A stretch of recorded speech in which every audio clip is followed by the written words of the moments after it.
Assalamualaikum semuanya, selamat datang di channel Brown Fighter UFC Australia, atau lebih tepatnya UFC 293 yang berlangsung di Kudos Bank Arena, Australia. Di event ini, sangat banyak fighter asal Australia dan New Zealand, atau fighter yang walaupun bukan kelahiran Australia dan New Zealand, ada yang memang besar di Australia dan New Zealand, seperti Mike Mateta dan Israel Adesanya. Oh iya, ini adalah untuk pertama kalinya seorang wanita menjadi komentator, yaitu Laura Sanko, menjadi wanita pertama yang menjadi komentator di UFC bersama Daniel Cormier dan Jon Anik. Seperti yang kita tahu, Sean O'Malley adalah salah satu harapan terbesar Dana White untuk bisa menjadi juara di UFC karena Sean O'Malley sangat menjual dalam segala hal, sehingga yang dibutuhkan Sean O'Malley hanyalah sabuk juara, dan itu sudah didapatkan oleh Sean O'Malley. Dan setelah itu ramai pembicaraan soal apakah ini adalah eranya Sean, karena setelah itu Sean Strickland akan maju untuk memperebutkan sabuk juara untuk pertama kalinya melawan sang juara paling dominan saat ini, yaitu Israel Adesanya. Dan seperti biasa, Israel Adesanya tidak pernah menjadi underdog dalam perebutan sabuk juara. Bahkan, Sean Strickland menjadi underdog paling rendah angkanya dibanding semua lawan Adesanya. Tapi, bukan UFC namanya kalau nggak punya kejutan, dan Sean Strickland membuat kejutan yang luar biasa. Sean Strickland tentu diragukan bisa mengimbangi Adesanya, apalagi sampai mengalahkan Adesanya. Karena logikanya, Sean Strickland maju pun hanya sebagai fighter alternatif. Karena Dricus Du Plessis yang harusnya maju melawan Adesanya justru cedera, yang Sean Strickland pernah kalah mudah dari Alex Pereira atau dibuat knockout oleh Alex Pereira. Sedangkan Alex Pereira pernah dibuat knockout juga oleh Israel Adesanya. Bukan hanya itu, Sean Strickland juga setelah itu kalah dari Jared Cannonier yang juga pernah dikalahkan oleh Adesanya. Jadi wajar Sean Strickland sangat diremehkan dalam pertarungan ini. Ditambah lagi, Sean Strickland bertarung di tanah orang lain, alias di basisnya Adesanya, yaitu Australia.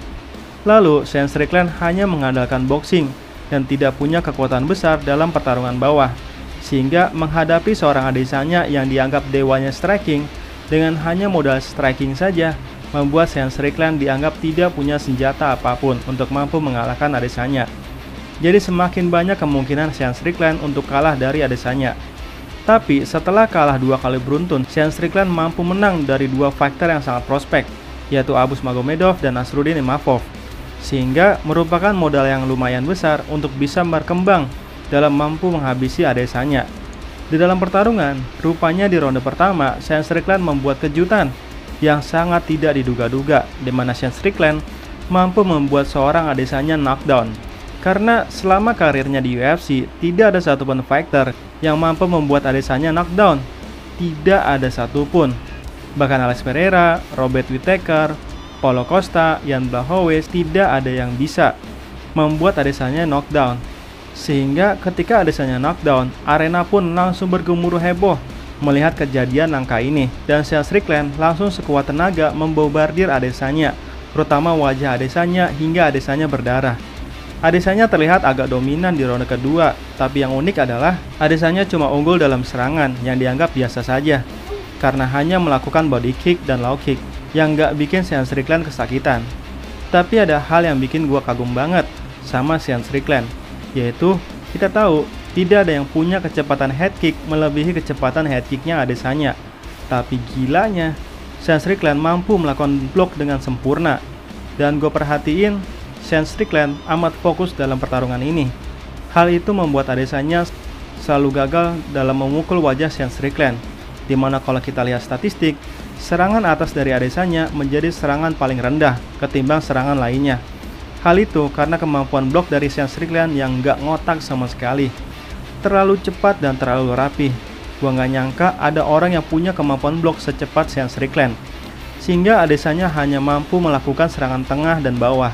Tapi itu pun tidak efektif sama sekali, karena tendangan apapun tidak akan sempurna jika dilakukan dari pagar oktagon. Yap, Adesanya sepanjang pertarungan selalu di pagar oktagon, yang gue pikir awalnya ini adalah strateginya Adesanya untuk melakukan counter puncher, seperti apa yang dilakukan Adesanya untuk meng-KO Alex Pereira.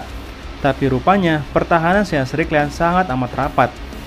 Jadi hal yang membuat Adesanya selalu terpojok di pagar oktagon murni bukan karena strateginya Adesanya, melainkan murni karena keberhasilan Sean Strickland dalam melakukan pressure. Adesanya hanya bisa berlari-lari menghindar serangan Sean Strickland. Sedangkan Sean Strickland terus melakukan tekanan dan Sean Strickland pun berhasil dalam menjaga staminanya untuk mampu tetap on fire selama 5 ronde. Dan justru di ronde 4 dan 5, Adesanya justru makin bonyok dan berdarah-darah. Hal itu memang Sean Strickland tidak mengincar apapun kecuali kepalanya Adesanya. Sedangkan Adesanya cuma bisa membalasnya dengan low kick yang tidak ada artinya. Dan sebenarnya, kalau memang Adesanya mau mengandalkan tendangan, sangat tidak efektif jika dilakukan di pagar oktagon, sehingga Adesanya harus berdiri di tengah. Tapi rupanya untuk berdiri di tengah pun Adesanya pun tidak mampu. Dan di akhir ronde, akhirnya momen yang ditunggu dari Sean Strickland akhirnya terlihat, di mana Sean Strickland bertarung sambil berbicara. Dan ketika bel berbunyi, Sean Strickland langsung bersorak-sorai, di mana Sean sudah sangat yakin dia sudah menjadi juara di UFC. Walaupun hasilnya belum diumumkan, dan akhirnya Bruce Buffer pun berkata, "And new, Sean Strickland menjadi juara baru di kelas middleweight UFC." Setelah pertarungan ini, Dana White pun langsung berkata harus ada rematch setelah ini. Padahal sudah ada banyak fighter yang antri untuk mendapatkan title shot, seperti Dricus du Plessis dan tentu pemenang antara Khamzat Chimaev dan Paul Costa. Karena tidak mungkin Dana White memaksa Khamzat Chimaev untuk bertarung di kelas middleweight tapi tidak diberi title shot. Apalagi Khamzat Chimaev punya semuanya untuk bisa menjadi juara di UFC, bahkan dianggap mampu menjadi Israel Adesanya kedua, atau menjadi Khabib versi besar yaitu mampu dominan di kelasnya. Nah, itulah rekap singkat dari Ultimate Fighter. Apakah Colby Covington akan menjadi juara di UFC, menyusul para superstar seperti Sean O'Malley dan Sean Strickland? Dan apakah Sean Strickland juara sesuai harapan teman-teman? Silahkan tulis di kolom komentar ya. Sekian dan terima kasih.